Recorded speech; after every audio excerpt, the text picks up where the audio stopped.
Nakita mo na ba ang iyong forever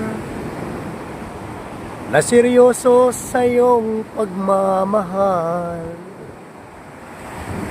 na handang ialay ang kanyang buhay sa iyo?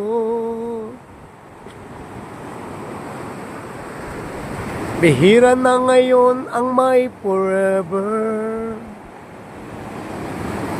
kaya pag nagmahal, ingatan mo nang hindi matulad sa nangyari sa iba. Respeto sa isa't isa, sikreto ng masayang pagsasama. Problema ay pag-usapan lang, nang di na lumala, kaya ayusin na agad. At kung dumating ng iyong forever,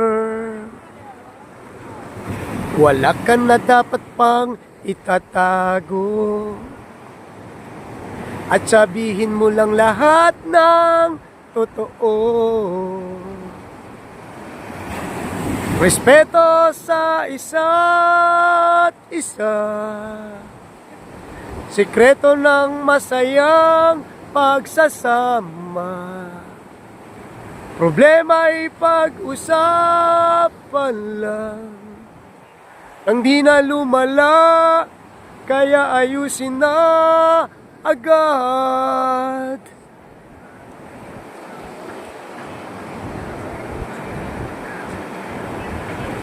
Respeto sa isa't isa, sikreto ng masayang pagsasama.